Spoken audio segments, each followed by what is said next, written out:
Minju akhirnya membawa Yongju untuk bicara berdua. Dia benar-benar tidak menyangka kalau Yongju ternyata adalah orang yang pernah menyelamatkannya dulu. Minju merasa sangat senang karena selama ini dia selalu berdoa agar bisa bertemu dengan orang yang telah menyelamatkannya. Namun, berbeda dengan Yongju, dia justru terlihat tidak senang saat tahu bahwa orang yang dia selamatkan ternyata adalah Minju.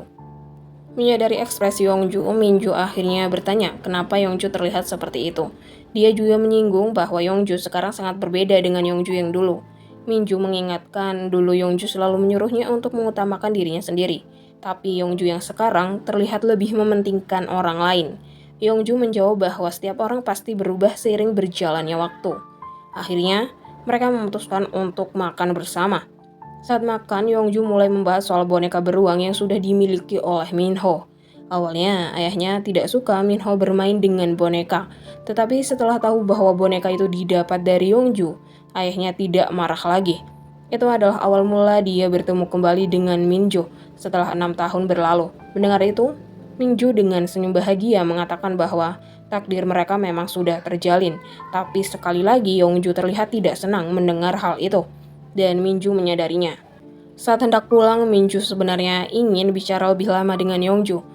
Tapi Minho tiba-tiba menghentikan mereka dengan mengatakan kepada Yongju agar berhati-hati di jalan. Minho bahkan sempat berharap agar suatu hari nanti Yongju bisa mendapatkan boneka lagi untuknya. Akhirnya Yongju pergi tanpa sempat melanjutkan pembicaraannya dengan Minju. Setibanya di rumah, nenek Yongju ternyata terjatuh saat mencoba mengambil minuman. Namun ketika Yongju pulang, neneknya memilih untuk menyembunyikan kejadian itu dan menyuruh Yongju untuk segera tidur di kamar. Malam itu ingatan tentang kecelakaan yang dulu terjadi mulai kembali menghantui Yongju. Keesokan harinya, Arum merayakan ulang tahunnya bersama orang tuanya. Namun seperti biasa orang tuanya sama sekali tidak peduli padanya. Sama seperti saat dia masih kecil, setiap ulang tahun mereka hanya memberinya uang berlimpah, tetapi tidak pernah memberinya kasih sayang. Sepanjang tahun Arum selalu merayakan ulang tahunnya sendirian. Dalam perayaan itu Arum mengatakan bahwa dia akan menikah 1 tahun lagi. Di restoran yang sama ada Chanhui yang sedang merayakan ulang tahun adiknya.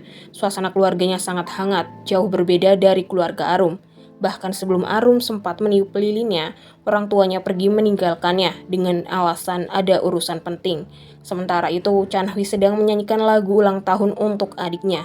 Tiba-tiba Chanhui bersama keempat adiknya datang ke meja Arum untuk merayakan ulang tahunnya. Dalam momen itu, Arum kecil yang ada di dalam dirinya muncul. Dan akhirnya dia meniup lilinnya. Namun bersamaan dengan itu semuanya menghilang. Ternyata semua itu hanyalah khayalan Arum. Ketika Arum akan keluar dari restoran, dia bertemu Chanhui dan keempat adiknya. Chanhui memperkenalkan mereka satu persatu. Bitna, Uri, Wiha, dan Manse, yang kebetulan adalah adik yang sedang berulang tahun.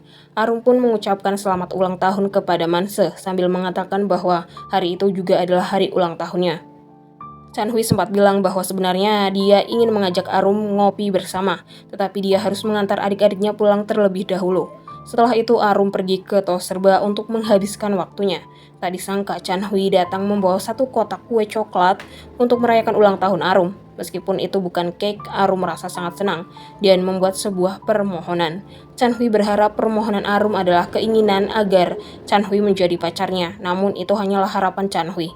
Dan dia tidak tahu apa permohonan Arum yang sebenarnya. Akhirnya Arum meniup lilinnya dengan perasaan bahagia. Beberapa hari berlalu, Minju terus memikirkan Yongju. Dia penasaran sekali dengan ekspresi Yongju waktu itu, tapi dia juga tahu bahwa dia tidak bisa langsung bertanya. Minju harus menunggu hingga Yongju sendiri yang mau menceritakan alasannya. Akhirnya, dia mencurahkan isi hatinya pada kucing kesayangannya. Sementara itu, Yongju dan yang lainnya sedang dalam perjalanan ke desa Minju untuk mencoba sampel bir buatan mereka. Ketika sampai dan bertemu para pekerja, mereka menceritakan kepada Yongju bahwa dalam beberapa hari terakhir, Minju terus membicarakannya. Hal itu membuat para pekerja stres. Bahkan kepala desa sampai telinganya berdarah karena harus mendengar Minju membahas Yongju terus-menerus. Mereka mengaku kewalahan karena Minju tampaknya bingung dengan perasaan Yongju. Yongju menjawab bahwa dia sudah mencoba menyembunyikan perasaannya sebisa mungkin. Namun Minju tetap saja menyadari bahwa ada sesuatu yang tidak biasa darinya.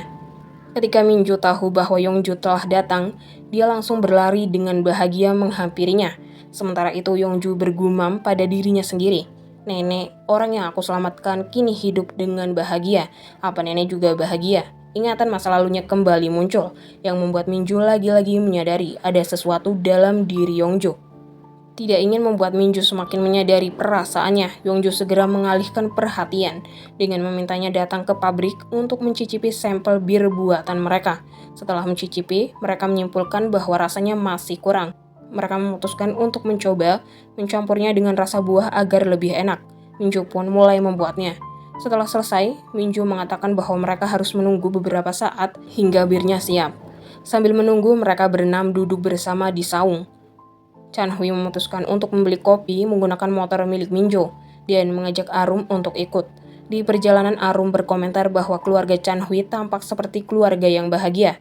Chan Hui menjawab bahwa semua keluarga memang seperti itu. Arum tidak setuju, tidak semua keluarga hidup dengan kebahagiaan yang sama. Kemudian Arum bertanya apakah Chan Hui tinggal bersama keempat saudaranya.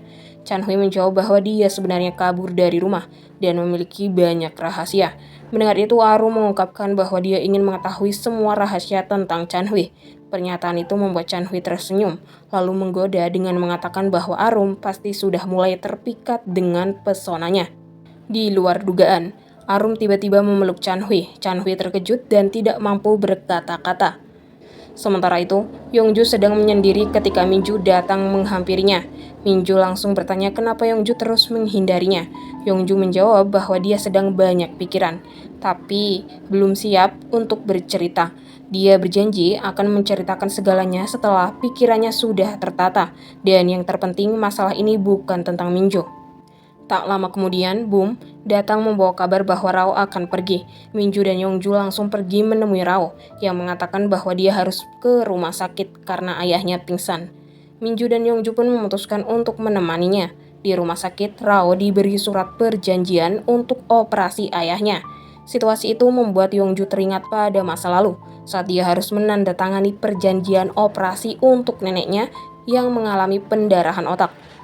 Yongju menenangkan Rao dan mengatakan bahwa dia harus menandatangani perjanjian tersebut karena Rao adalah wali ayahnya sekarang, sementara ibunya masih larut dalam kesedihan.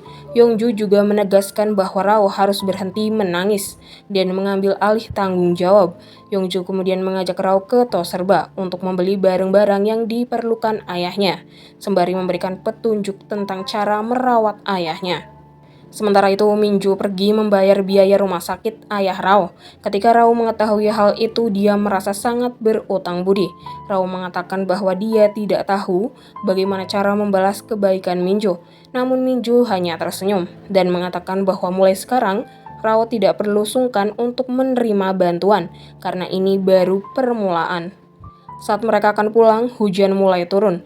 Minju mengejar Yongju dan memintanya untuk selalu menunggunya kemanapun Yongju pergi. Akhirnya mereka berdua masuk ke dalam mobil.